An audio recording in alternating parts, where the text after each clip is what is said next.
வணக்கம். நான் தான் செந்தில்குமார் பேசுகிறேன். எங்கள் ஊர் கோயில் விசேஷம் சிறப்பாக கும்பாபிஷேகம் செஞ்சாங்க. நாங்கள் எல்லோரும் ஃபேமிலியோடு போனோம். இந்த கோயில் எங்கே இருக்குது பார்த்தீங்கன்னா, ராமநாதபுரம் மாவட்டத்தில் பரமக்குடின்ற ஊரில் இறங்கி அங்கேருந்து ஒரு 50 கிலோமீட்டர் தாண்டி இருக்கிற ஊர் வந்து கடலாடியில் தான் இந்த கோவில் இருக்குது. இது பாரம்பரியமாக எங்கள் வம்சாவளியாக மட்டும் இந்த கும்பிட்டு வரோம். அந்த கோவில் மாலக்காரிய மண்டாரம் இவங்க தான் இருக்காங்க. 2 சாமி தான் அங்கே மெயினாக கும்பிட்றாங்க. அதோட முருகர் விநாயகரும் இருக்காங்க. நம்ம கருப்பசாமியும் மெயினாக இருக்காங்க. முனியசாமி இந்த மாதிரி தெய்வங்கள்லாம் வச்சு நாங்கள் வம்சாவளியாக கும்பிட்டு வரோம். அதாவது எங்கள் தாத்தா காலத்துலேருந்தே கும்பிட்டு வரோம். நாங்கள் வம்சமாக கும்பிட்டு வரனால வளந்தேறி வைக்கிது எங்கள் குடும்ப தெய்வம். எங்கள் ஊர் குலதெய்வ கோயிலுக்கு நாங்கள் தாம்பரத்துலேருந்து எங்கள் சொந்த பந்தம் என் தங்கச்சி வீட்டில் தங்கச்சி மச்சான் பிள்ளைங்கள்லாம் சேர்ந்து 9 பேர் போகணும். உடன்குடி பரமக்குடி இறங்கணும். அங்கேருந்து காரில் ட்ராவல் பண்ணோம் ஜாலியாக. குலதெய்வம் இருக்க குறையொன்றும் இல்லை என்று சொல்லுவாங்க. அதன்படியே நம்ம வந்து குலதெய்வத்தை நினைக்க நம்ம வாழ்க்கையில் எப்பயுமே முன்னேற்றம் இருக்குங்க. அதே மாதிரியே நம்மளும் நம்ம குலதெய்வத்தை நினைக்க ஆரம்பித்தாச்சு. அந்த 12 வருஷத்துக்கு ஒன்ஸ் வர கும்பாபிஷேகத்தை நம்ம கண்டிப்பாக கலந்துக்கணும். எல்லாருமே வாழ்க்கையில் அதை ஒன்ஸ் எல்லாருமே கண்டிப்பாக பண்ணுங்கள். அது நல்லா இருக்கும்.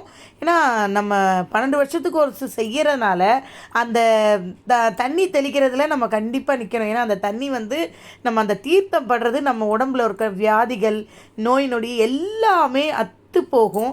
நல்லா இருக்கும். நம்ம குடும்பங்கள் வளர்ந்தேறி வரும். குலதெய்வத்தை வணங்க நல்லா இருக்கும்னு சொல்கிறாங்க. அதே மாதிரி அந்த காலத்துலேருந்தே குலதெய்வம் தான் நம்ம முதல்ல வந்து குலதெய்வத்தை கும்பிடுங்க, அதுக்கடுத்து மற்ற தெய்வத்தை கும்பிடுங்கன்னு அந்த நாள்லேருந்தே எல்லா மக்களுமே சொல்லியிருக்காங்க. இல்லை கணபதி பூஜையோடு ஆரம்பித்தாங்க. நாளே ஆரம்பிச்சிட்டாங்க. கணபதி பூஜை முடிஞ்சோடனையும் சாயங்காலமும் ஒரு பூஜை ஆரம்பித்தாங்க. மறுநாள் காலையிலையும் என்ன பண்ணிட்டாங்கன்னா நம்ம பூஜை பண்ணாங்க. பூஜை அவர் மகாலட்சுமி நம்ம மாட்டின் முகத்தில் தான் வாசம் பண்ணணும்னு நான் நினச்சிருக்கேன். ஆனால் இது நாள் வரைக்கும் அப்படி தான் நினச்சோம்.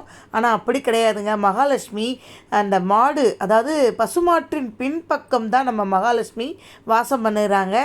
அதன்படியே நம்ம எப்பயுமே நம்ம தெய்வத்தை கும்பிட்றதுக்கு முன்னாடி நம்ம கோவில் குளத்தில் போனீங்கன்னா கூட முக்கியமாக அந்த பசுமாடை நினச்சி ஒரு பிடி ஒரு கீரைக்கட்டு, அதாவது அகத்திக்கீரை வாங்கி கொடுங்க.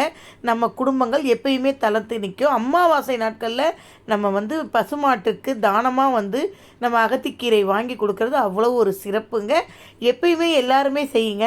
அதே மாதிரி இந்த கோபூஜை முடிச்சு ஒரு 11 மணிக்கா எங்கள் கோவிலில் கும்பாபிஷேகம் நடக்க ஆரம்பிச்சதுங்க.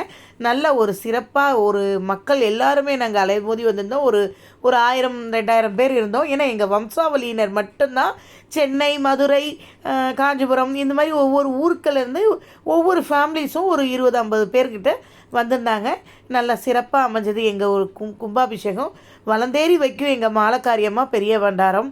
நாங்கள் எப்பயுமே அந்த கும்பிட எங்கள் வாழ்க்கை முன்னேற்றத்தோடு வாழ்ந்து கொண்டே தான் இருக்கிறோம்.